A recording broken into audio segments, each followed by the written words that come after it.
Vulnerability databases and feeds. What are they? And why do we need to know about them? That conversation is starting right now. You're watching IT Pro TV.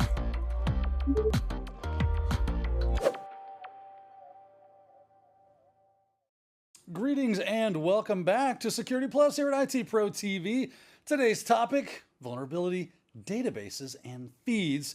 You might be going, what the heck is that all about? That's a really good question. Or you might be saying, oh yes, those are very practical pieces of information for anybody that wants to become a security analyst, engineer, that kind of thing. So hopefully we all learn a little something today about those things, especially because it's going to be on the exam. So it's kind of important. Right. Wes, you're going to kick us off about, I guess we'll start with the idea of a vulnerability database, what that is, and where we're going to go with that. Yeah, most definitely. So let's go back to the concept of vulnerability. In other episodes, we've looked at things, Dan, both and I have looked at things like threat maps and threat feeds, right? Remember what a threat is? A threat is just an exploit against a vulnerability, right? Now, if we talk about vulnerabilities, remember vulnerabilities are weaknesses in systems, right? Now, one of the things that we want to keep in mind when we talk about vulnerability databases and what they are, I just want you to keep in mind that it's a collection of information, much like a threat feed and a threat or a threat databases that we've looked at, right? Basically to security flaws in information-based systems, right? And it's not just any one thing. You have thousands of data sources coming from all over the globe. Things like software vendors, if you will, software users, the people that are actually consuming the software, and then also things like, well, researchers out there, security researchers that are actually in the field doing research surrounding security when they come across these, typically reporting back. Now, it's important to understand that we do have a few different locations that we can look at when it comes to these vulnerability databases and the vulnerability feeds. All right. Well, I guess that would bring up the most logical question that you just kind of shoved in our face, which is, where would we find these things? Most definitely. You know, one of the ones I think of, Dan, and I know you're familiar with it, doing plenty of extensive security training, is this one right here, MITRE. MITRE, again, this is just basically an organization, and what they kind of focus on are, you'll hear the MITRE attack. It's ATT and CK, and let me see if I can remember this. This is adversarial. I'm going to say adversarial. Yeah. We're going to make up our own words. Adversarial tactics, techniques, and common knowledge, if you will. Now, generically, again, because this is more specific to MITRE, it is a framework that you have to be aware of. But remember that CompTIA, they really like to try as much as they can to stay vendor neutral. So you might just see tactics, techniques, and procedures, and the exam objectives. They just say TTP. The MITRE framework that we talk about, that's an example of one that's out there in operation right now, not so generic, more specific. Now, there are some things that I want you to be aware of when it comes to MITRE and what they publish out there. Probably one of the things that they're known for the most is something that we call the common vulnerabilities and exposures, right? This is just a list of publicly known vulnerabilities, and it usually is comprised of things like an ID number, a description, and then some kind of public reference to where this actually came from. So be aware of MITRE and know that they are a source of one of your vulnerability databases. Yeah, super important to be familiar with MITRE. If you're going to become a legitimate security analyst of any kind, you're going to need to know how to use that attack framework, because it's kind of going to be your roadmap to the idea that, oh, we've had an incident occur. Well, I can kind of backtrace what was the end thing. Well, we found there was malware. Well, let's look at what kind of malware it was. Let's trace it back. How does that malware normally get there? And that's what this does for us, kind of shows you that path, that the most likely path that it took based off of industry standard people that have worked in large organizations that are commonly being attacked every day, and they're actually pulling from their knowledge base to create this framework. So it's a really important one. And then those CVEs, that's a feather in the cap of any security researcher, is to be able to find and disclose responsibly and create a CVE with their name attached to it. So that's kind of a cool thing for us to be looking for. What else do we need to know when it comes to vulnerability databases? There's a couple of things we have to go, right? Yeah, definitely. So there's another one out there, and Dan, again, as much as I know that you're familiar with MITRE, I know you're familiar with this one, and this one's NVD. And NVD is just the National Vulnerability Database, and I want you to be aware of it. Be aware of some of these components and some of the common things that they call out. They don't really call out SCAP here, but you want to know that that's part of these vulnerability databases, specifically something like NVD, the Security Content Automation Protocol. Again, keep in mind it is ways that we can patch, and we can do patch checking and vulnerability checking, as well as things like security compliance and monitoring. It helps us to find things like software flaws, configuration issues, if you will, and automated configuration to kind of help dynamically adjust the things that we find when we are made aware. Some of the additional SCAP components that I'll make mention of, they're just a series of definitions. Now, ladies and gentlemen, this really is just a definition, a vocab list, all right? Let's just briefly talk about some of these. I will tell you, I was telling Dan this, that we went ahead and we put these definitions in the learner resource notes for you all, so you can memorize them. Again, it's just really just a vocab list. Just memorize them. You don't have to know how to configure them individually. The common configuration enumeration, right? Again, much like CVEs, it provides these unique identifiers to system configuration issues, and what it helps us to do is make sure that we can do fast and accurate correlation of current configuration information. Same thing with the CPE, the Common Platform Enumeration. Again, standardized method of just describing and identifying classes of applications, operating systems, hardware devices, if you will, present among an enterprise's computing assets out there.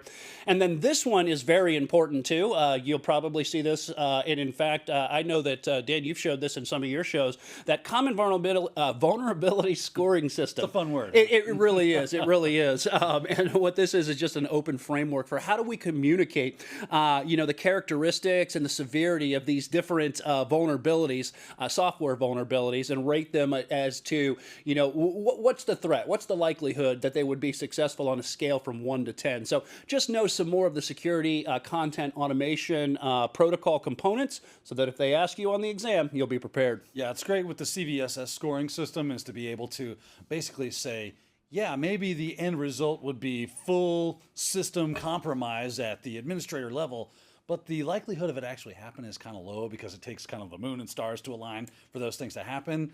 Those the kind of components that come up, and then you give you a tangible score to say, well, yeah, it'd be a high impact, but it's really unlikely that it's going to happen. So maybe it gets a score of 6 instead of 10. And you can take that to somebody and say, hey, look, could be an issue, but probably won't be. Sure. I can't think of actual CVEs off my top of my head, but you've seen them before, Dan, on threat feeds. So they're like, this thing is so severe. Yeah. As long as you have the perfect, ideal working conditions and everything, like Dan says, astronomical alignments have to happen, yeah, then it's severe. So the likelihood of it actually being successful is very, very low. And it's good to know those, because if we're looking at today's, just today, media in general and all forms of media, right? If it's not like shock-centric, right? If it doesn't have some kind of sensationalism attached to it, then it doesn't really sell. But if somebody says, this is a level 10 threat, and you find out, yes, but you have to be stationed on Mars for it to work, the likelihood of that happening anytime soon, probably not going to happen. You actually bring up a really good scenario. A lot of times, maybe a CEO or some executive will come to the information officers and say, why aren't we doing anything about, or what are we doing about this? I read this article in Forbes, or I saw it in the Wall Street Journal today, and it seems like it's really impactful. Don't we run that technology?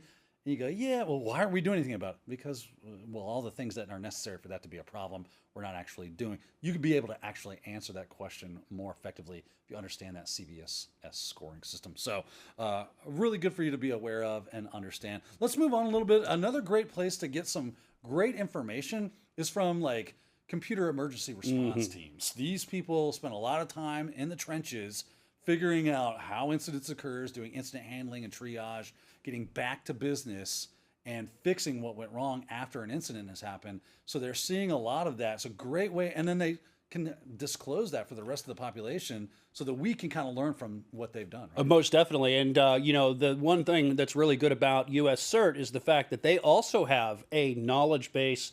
They have a KB, if you will. Maybe you've heard that term. Microsoft has them. Various vendors have them. They also have their own, too, which is www.kb.cert.org. And if you look at /vols, VULS, you will see that they also have a vulnerability database that they maintain. And again, just more sources of these vulnerability databases so that, like Dan's kind of alluded to, you have to have them in your security tool bag when it comes time to, make your way into, some kind of security team, even if you're just setting foot in the door, right? Maybe you're just starting out, which is what we're really doing here at Security Plus level, is to just try to acclimate you to some of the basic concepts. And you should be aware of US CERT, right? CERT, they are a very prestigious and well-known organization when it comes to, responses to these vulnerabilities as well. I like how you put that, because the Security Plus certification it's been around for a long time for good reason. It's recognized by so many people because it does give you that foundational knowledge and acclimates you to the security lingo and all the stuff that you're going to need to know as a security analyst as you move on in your career. Let's talk a little bit about security feeds. How do they differ from vulnerability feeds? How do they differ from a vulnerability database and what we've seen so far? Most definitely. That's a great question. So if you think about the database, database, however you like to say that, right? The database has these vulnerabilities that are already known and established. There's been teams that have identified them, identified how they operate, what systems they come under, and they collect all that information too. But it might have old vulnerabilities and up to new vulnerabilities. Imagine a real-time, real stream of information, right? That's really just like we talk about threat databases and threat feeds, right? This is just real-time information. We need to see what's going on right now in the wild, right? We know that, hey, there was the Spectre attack, right? That's been around for years now, but we want to know what's happening right now. Right, we're at the beginning of November, in 2020. We want to know what is happening today. Well, I can look at these vulnerability feeds and I can see that information, much like a threat map. How you can see it in real time. That's really what your vulnerability feeds are. They allow you to see this information in real time. Some of the examples that have them, guess what? MITRE also has theirs, and the National Vulnerability Database, and NVD, they also have theirs too. Surprise, surprise. That's right. These people are trying to do everything they can to get good threat intel into your hands so that you can effectively use it. So you definitely want to be familiar. And then, that brings up a good idea, Wes. Why don't we go and take this out of the abstract, bring it down, put some tangible, make it more tangible, more usable, and let's check some of this out if we could. It sounds good. So right here, I'm on the National Vulnerabilities database site, and you can see all the information. And we'll just go ahead and zoom in real quick so you can see this. Again, we'll put the links in the show notes with some of those definitions too, so that you, ladies and gentlemen out there, as you're studying, if you want to become a little bit more familiar, I always encourage you, as you go through the subjects that we talk about here in Security Plus, do some additional research if you want, and if you are not familiar with these, backfill some of that information by going to these websites.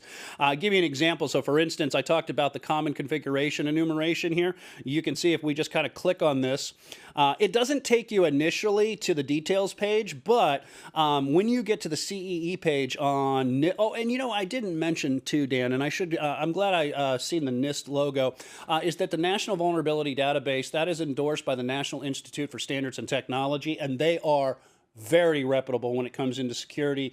You might hear things like NIST, 800, 161, special publications, right? They have a lot of that, really that guidance and that framework when it comes to security within the industry. Now, that being said, on the common configuration enumeration page, if you want to notice what it says, provides unique identifiers to system configuration issues. And if you want to find details on that, you can do that. Just click this page. All right, and here's some of the things that, like, for instance, Dan was mentioning. Know that, hey, are we running RHEL systems? Well, I might need to know about some of these configuration issues, right? Are we running VMware? Are we running an Apache web server? Well, I can tell you, if you're on the backbone of the internet, chances are you're not running IIS. You're running one of these systems, which means you need to be aware of what's going on and configurations, maybe some of the potential configuration issues that you might run into. Other ones here too, we've got CERT. So this is CERT Coordinator Center, Vulnerability Notes Database. And if you click on the link here, imagine that takes you right back to where we just were. So you can see they're very well reputable, and you can find out a lot more information on them as well. It's actually really interesting. What was it? Recently published vulnerabilities. It said, I can't read it. It says Macrium reflect Macrium, there we go. Vulnerability to privilege escalation due to. Perfect. I know I'm getting threat feed right now. Yes, absolutely. Let's click on that. Look at that later. Let's click. Yeah, I'm giving Dan homework. He's like, ooh, what can I use this? That's right. And it's good because Dan, I'm glad you mentioned that too, bud, because we see the CVE that is associated with that common vulnerabilities and exposure that goes into that database. Well, remember, these are security researchers, security-centric organizations that communicate together. That's how that's how they can maintain not only these databases, but other things like, for instance, let me go over to their data feeds, right? Up-to-date feeds like this. Here's MITRE's website, and you can see the common vulnerability and exposure website. And if you want, you can just visit the site and just browse around. You're going to find a lot of good information there. This just happens to be one of their data feeds, all right? And notice what it says, just like we've been talking about, the latest CVE updates, right? Not just necessarily things that are happening 2 years ago, but what's happening right now. This is really good for protection against things like 0 days. You can't really protect against them. And that's, let me step back from that statement. When 0 days are found, right, this is a good place to find updates to current things that are going on that you might not be aware of. So always just stay abreast of these feeds. Let's see, and yes, the National Vulnerability Data feed as well. And you can see, this is for public use. The entire database can be downloaded from this web page for public use, right? So we're not giving you like the patented secrets here, more than public information. You know, this public information that's available to you as a security researcher as you make your way into the security industry, so that you can be aware of the vulnerabilities that potentially face the systems that you're going to secure. Would we be able to peruse the MITRE attack framework just momentarily? Absolutely. Just get some eyes on that? Yeah, most definitely. It's a really good resource. Yes, let's do that. So we're just going to do MITRE attack framework. You know, they have it here, but let me see. I'm not sure that the PDF would come right from MITRE here, and I don't think it's a PDF. It's like a live. Yeah, there we page. go. Okay, so here we go. So tactics, enterprise mobiles, techniques, mitigation. So let's go into tactics. There we go. Very cool. All right, so adversary is trying to gather information. They can use this to plan future operations, right? So you get a lot of command and control. We've talked about that, C2 as well. Yeah, that's kind of a good thing to know about. And if you click on those, they'll kind of give you a more further breakdown of what's underneath there. Oh, there we go. Where they're being used and all the wonderful goodness that goes along with the protocols, that's nice. That's adversaries may communicate using application layer protocols to avoid detection in network filtering down there that are doing stateful packet monitoring. And mess with those application protocols, and they're none the wiser. That's a good site right there. That's right. So, Dan's candy there. Big site, lots of great information on there. So definitely check that out, as well as the NVD and CVE information. Yeah, you're like, man, that's a lot of stuff to take in. You're absolutely right. It is a lot of stuff to take in. But as you play around with it, get your hands in there and actually start to assimilate this knowledge, it'll become just second nature for you. So wanted to get you, as Wes said, acclimated to that process as soon as possible. Wes, we've taken a look at a lot of great stuff today, looking at those threat databases, or I say vulnerability databases, and vulnerability feeds that will help you be a better security analyst. That being said, we're out of time for this episode. We got plenty more to come in the Security Plus series, so we hope to see you then. Until then, have yourself a great day. Thank you for watching IT Pro TV.